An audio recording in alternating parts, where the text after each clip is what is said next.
Well.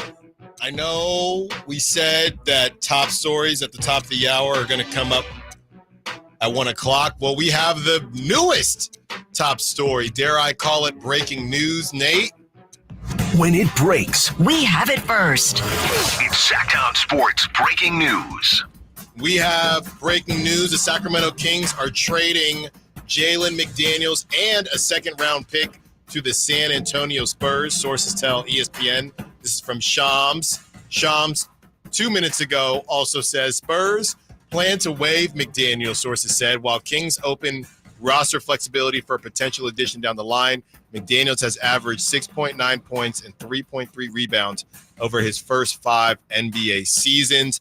Well, if somebody tells you that preseason games don't matter and practice doesn't matter, we'll tell them that that's simply not true. I don't know, Chris, how much. And we called it out. We said Monty has, they kind of barely talked about Jalen McDaniels. Once we got to media day, that's when we started to hear more about Jalen McDaniels. But the whole thing seemed a bit, I don't want to say fishy, but we couldn't tell how committed they were to actually thinking that this could be found money. Clearly what they saw during practice and the first couple preseason games was not to their liking. And they decided, we'd rather have the flexibility than see what this guy can do.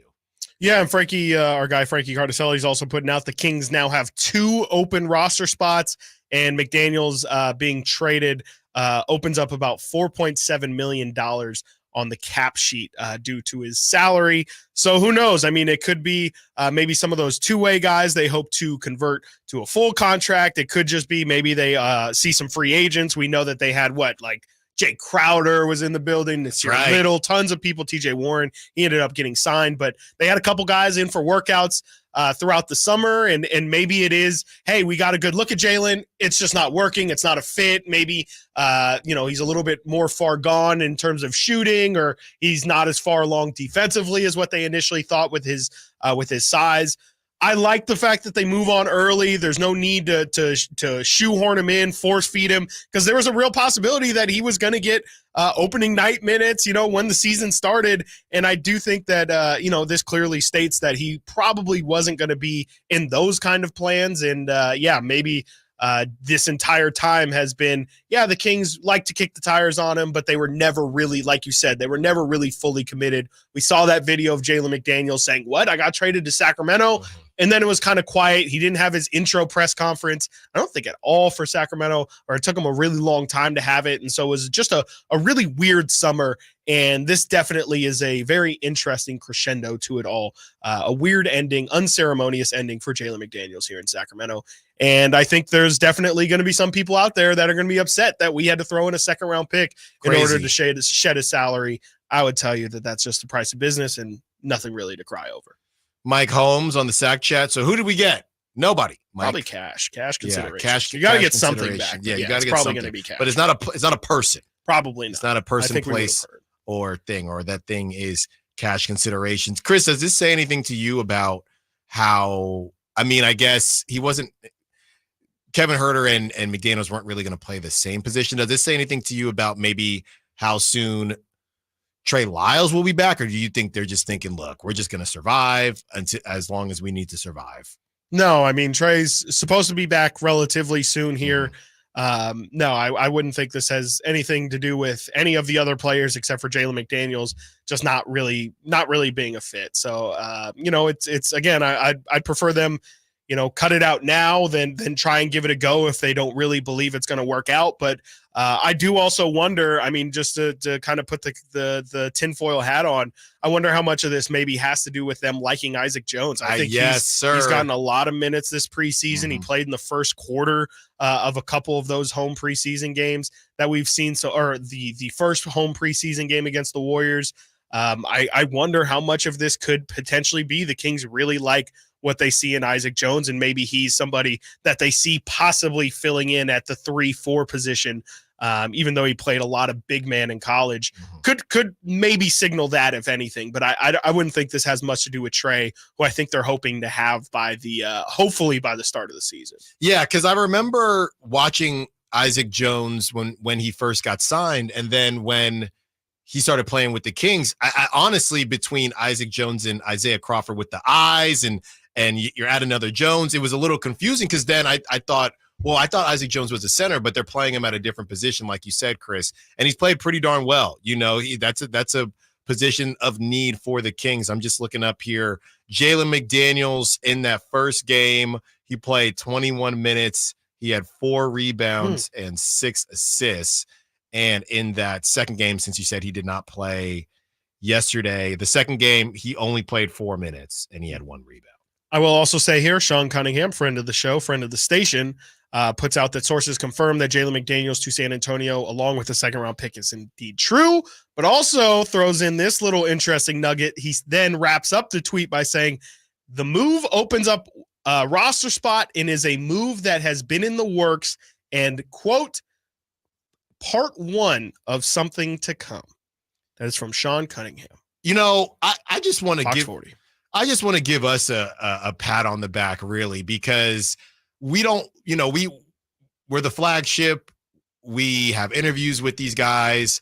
We have interviews with Monty. We have interviews with Mike Brown. And, we never want to come off as disrespectful, but we're not crazy. I mean, the whole thing was really weird how they just kind of signed him and just not ignored him. But I was asking, is he in Sacramento? What is going on? And it turns out, to that point of what Sean is saying, this thing was never, it was all, they couldn't say it wasn't going to be a thing, but really it was never going to be a thing. And essentially you had Monty probably not wanting to talk too much about it because he's thinking, yeah, he's not going to be on our team. And to that point, Chris, going back to what I was saying, as far as preseason is concerned and practice, he would have had to have the 2-3 week span of his life. It seems like his future was already written unless he just really blew everyone's socks off, and he just didn't do that. Yeah, no, I mean, I think he could have had an opportunity here. I mean, we talk about the wing depth being an issue here for Sacramento, and I think he could have helped with that. And I think it's really disappointing from an on the floor standpoint that he couldn't, because somebody of his frame and, frankly, I mean, his brother being as good as he is, I think that there was a lot of hope that maybe you found a little lost money there and that you can maybe just not carve out a potential starter or anything like that, but that you might have found somebody that can be a decent contributor to your team and somebody that you don't need to do much, but just lean into what you're already gifted at and do that for us. And I think it's really clear that it just wasn't at all what they were hoping it is.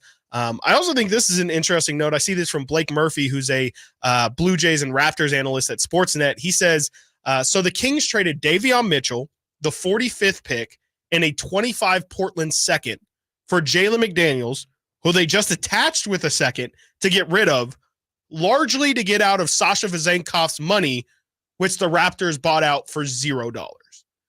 So maybe, just maybe, if you're really looking through all of this, I won't say panic moves or anything like that, because that kind of implies that there's some sort of doomsday scenario being played out, but it's just maybe a little bit of admission of defeat, and also that, it's just maybe not, as I said, when the initial Davion trade happened, there's some GMs out there that don't like to lose a trade ever, period. And those are Danny Ainges of the world, the Masai Ujiris you always hear.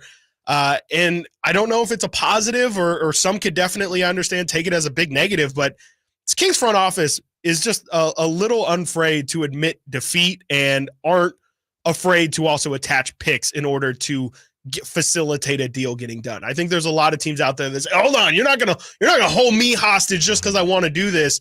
I think you could take it either way, but I just think it's definitely noteworthy that the Kings have attached a lot of very real assets to get rid of what you could maybe call a previous mistake. Yeah. Well, I would say this, and going back to Sean, who's very well connected, and Chris, when something like that comes out and when you decide to say what Sean said, it's typically for a reason. Okay. And like we said, Sean has sources within the organization. And I wonder, to what you're saying as far as admitting defeat or losing a trade, if this is coming out as some type of PR as, oh, well, this is only part 1. Well, this is not the first time we've heard this conversation about the move before the move when it comes to the Davion Mitchell stuff. And now Jalen McDaniels is out the door, and it costs you a second-round pick as well. This second move, I guess I fear that they keep talking up this second move.